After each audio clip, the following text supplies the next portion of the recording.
Hello everybody! Magandang araw. Ngayon ituturuan ko kayo kung paano nga ba makakabenta or magbenta dito sa Shopify.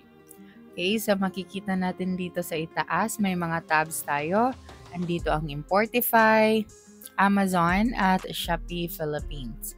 Okay, so ang Importify, ito ang gagamitin natin na tool para makapag-dropship tayo ng products galing sa Amazon at Shopee Philippines. Okay, so ang una natin gagawin dito ay magsa-sign up muna tayo or mag-login sa ating Shopify account. Okay, so i-visit mo lang ang shopify.com at i-follow mo lang lahat ng steps para makagawa ka ng iyong account. Okay, so para ma-check ang iyong account, i-click mo lang itong My Store option na nasa itaas. Okay, tapos i-check mo lang kung nasa tamang store ka. Okay, so dito sa Shopify, may mga steps kang kailangan gawin. So mag-a-add ka ng products, maglalagay ka ng design sa iyong store, at maglalagay ka ng payment options, i-review mo ang iyong shipping rates, at i-customize ang iyong domain. So sa video na ito, magfo-focus tayo sa pag-add ng products at pag-dropship ng products. Okay? So dahil ang ibang steps dito ay madali lang yan, so pwede mo yang i-explore. Okay, so kapag pumunta ka dito sa product section, makikita mo dito lahat ng products na binibenta mo sa Shopify. Okay, so para makapag-add ka ng products, i-click mo lang itong add product option, or kung gusto mong mag-import, i-click mo lang ang import at pwede mo nang malagay dito ang details ng product na i-import mo. Okay, so i-click mo lang ang add product. Tama. Ngayon dito, ilalagay mo lang ang title ng iyong product. So, example, short sleeve or t-shirt. Okay, tapos pagkatapos niyan ay ilagay mo lang dito ang description ng iyong product. Okay? So, dito naman sa media, i-upload mo lang ang images, videos, or 3D models ng iyong product. Okay, so sa category naman, piliin mo lang ang category ng iyong product na ibibenta dito sa Shopify. At syempre, ang pricing or ang price ng iyong product. Okay, so andito sa baba ang ibang detalye. So kung may variants naman ang product na binibenta mo, ilalagay mo lang yan dito sa variant section.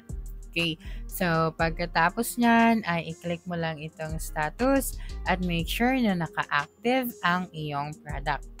Okay, so pagkatapos nyan ay click mo lang ang save option. Okay, so kapag may nag-order na ng iyong products, pumunta ka lang dito sa purchase orders option. Okay, so makikita mo na dito, pwede mong ma-track and receive the inventory ordered from your suppliers. Okay, so ngayon, i-install muna natin itong Importify para makapag-import tayo ng products galing sa Amazon at sa Shopee. Okay, so pumunta ka lang sa iyong Shopify account, i-click mo lang itong add option or apps na nasa baba. Tama. At hanapin mo lang dito ang Importify. Ngayon, kung hindi mo mahanap ang Importify, i-click mo lang itong Shopify App Store. Okay. So, dito sa itaas, kapag hindi mo pa nakita ang Importify, i-click mo lang itong search bar at i-type mo lang Importify. So, makikita mo ang itong unang resulta. So, i-click mo lang ang app na ito. Pagkatapos nyan, may install option na makikita mo dito. So, install mo lang ang app sa iyong Shopify store. Okay? So, kapag na-install mo na, maghahanap ka lang ng iyong plan. So, dito sa pricing, may tatlong plans tayo. So, may basic plan, premium plan, at gold plan. So, sa basic plan, magbabayad ka lang ng $14.95 per month. Sa premium plan naman, may $27.95 per month. At sa gold plan, may $37.95 per month. Okay, so huwag kang mag-alala, pwede mong itry lahat ng plans dahil may 1-day free trial silang lahat. Okay, so pagkatapos mong pumili ng plan, of course, kailangan nating i-install ang Importify extension. Okay? So, itong icon na ito ang Importify extension. So, dahil gagamitin natin itong Importify para makapag-dropship tayo ng products. Okay, so ngayon natapos na natin installing Importify, kailangan din natin i-install ang Importify extension. Okay, so hanapin mo lang dito, Importify extension. So gamitin mo lang ang search bar na nasa itaas at i-type mo lang ang Importify extension. Okay, pagkatapos niyan ay click mo lang itong first result. Tama. Ngayon, kailangan mo lang itong i-add sa iyong web browser na ginagamit. Tapos, pumunta ka lang dito sa extension icon na nasa itaas at ipin mo lang ang Importify. Okay, so ipin mo lang para mas madali mong makita ang Importify. Ngayon, pumunta na tayo dito sa Shopee. So, uunahin natin ang Shopee.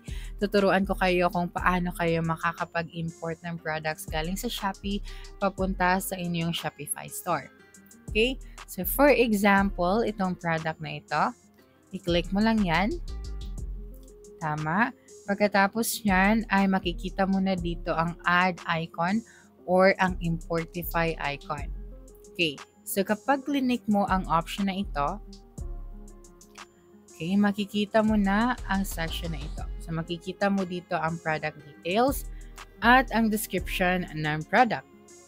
Andito rin ang kanyang variants, video, at ang kanyang images. So, make sure mo lang na i-click lahat ng images para ma-import din ito papunta sa iyong Shopify store. Pagkatapos niyan, i-click mo lang ang add to your store. Okay, pagkatapos ay mag-antay ka lang ng 30 to 60 seconds to complete the process. Okay, so pwede mo nang i-view ito sa iyong store, i-edit, or pumunta ka sa iyong import list. So, pumunta muna tayo dito sa ating Importify dashboard at pumunta tayo sa ating import list. Okay, so titignan natin kung andito ba ang product galing sa Shopee. Okay, so andito ang product pero wala siyang picture. So, kapag ganito, ang gagawin natin ay check muna natin ang ating Shopify store. So, pumunta tayo dito sa products.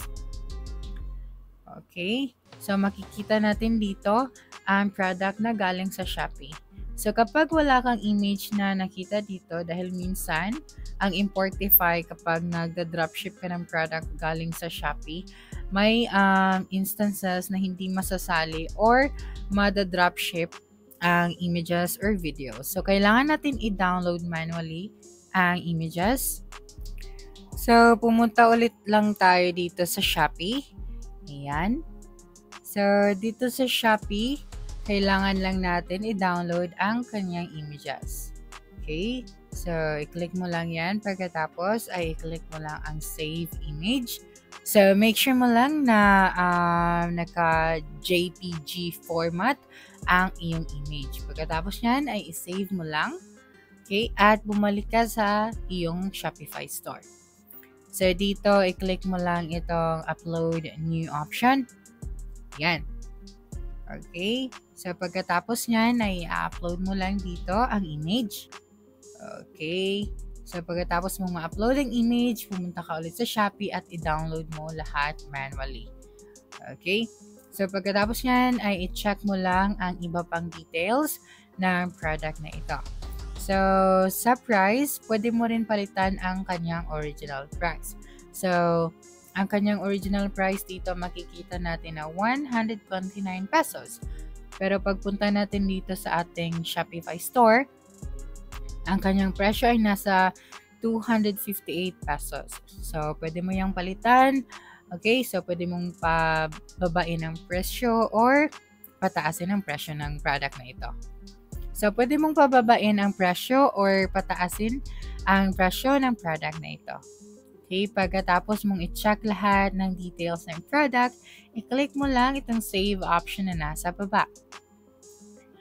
Yan. So, mag-aantay ka lang ng ilang segundo. Pagkatapos yan, i-check ulit natin ang product section. Okay, so makikita natin dito na may image na ang product. So, i-delete muna natin itong isang product. Click mo lang at i-click mo ang delete product. Okay. So ngayon, pupunta naman tayo dito sa Amazon.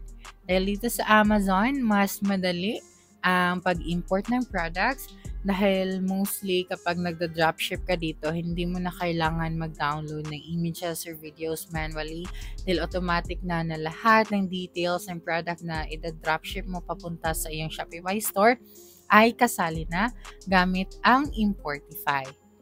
Okay, so pumunta tayo dito sa Amazon.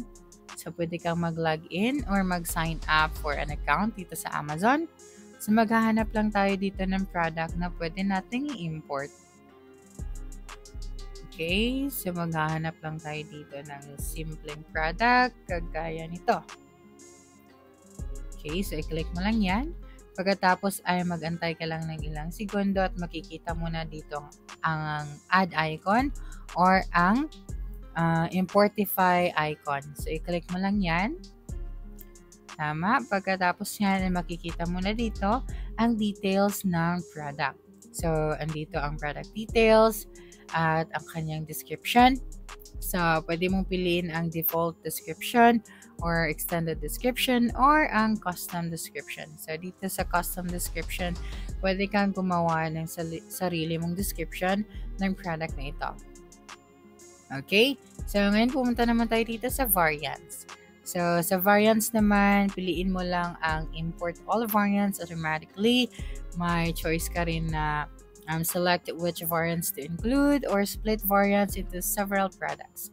So, ang pipiliin natin dito, itong una, ang import all variants automatically.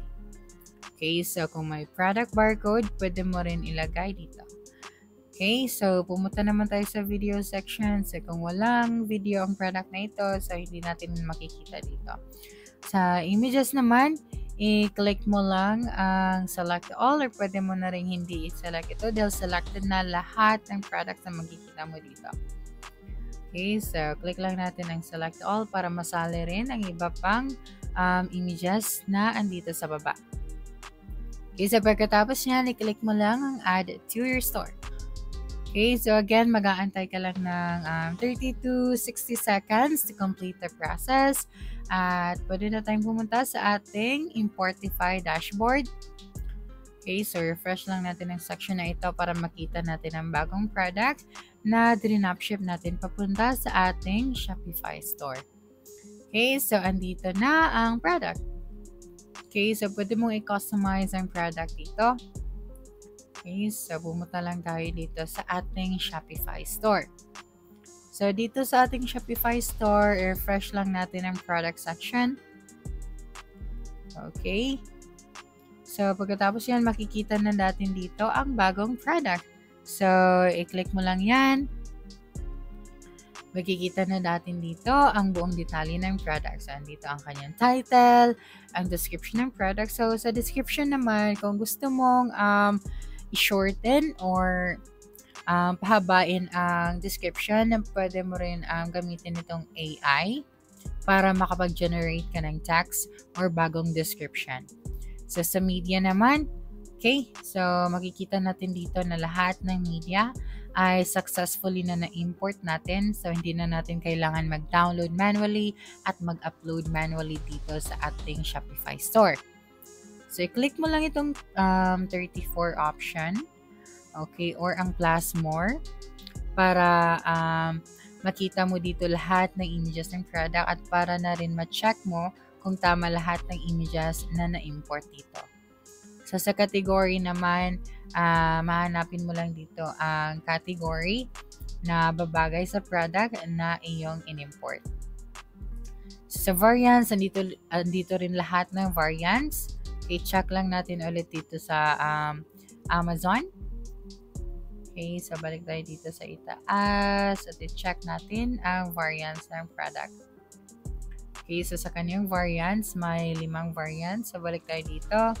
So makikita natin dito na may 5 variants din.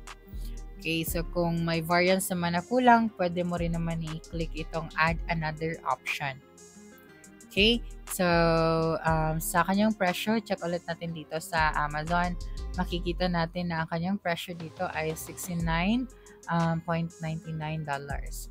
Pero dito sa ating Shopify store, ang kanyang presyo ay 79 pesos only. So, kailangan natin balitan ito para naman hindi tayo malugi. Kaya magdedepende rin ang kanyang presyo sa kanyang variant. So, makikita naman natin dito ang detalye ng variant. Okay, so pagkatapos niyan, i-make sure mo lang na active ang status ng product na ito. Okay? So, sa product organization naman, pwede mo nilagay dito ang type, ang vendor, or may collections ka na sa Shopify, pwede mo rin siyang i-add sa iyong collections. Pagkatapos yan, ay i-click mo lang ang save option na nasa baba. So, kung wala ka naman ginawang pagbabago, hindi mo na kailangan i-save ang product na ito. Okay? So, ngayon, kung gusto mo ulit mag-add ng product manually, i-click mo lang itong add product option na nasa itaas. Okay, so, kaya ginamit natin ng Importify para mas mapadali ang ating trabaho sa paghahanap ng products dito sa para ma-dropship natin papunta sa ating Shopify store. Okay, so that's it for this video. If you think this video helped you solve your concern, please subscribe, like this video, and leave your comment below. Bye!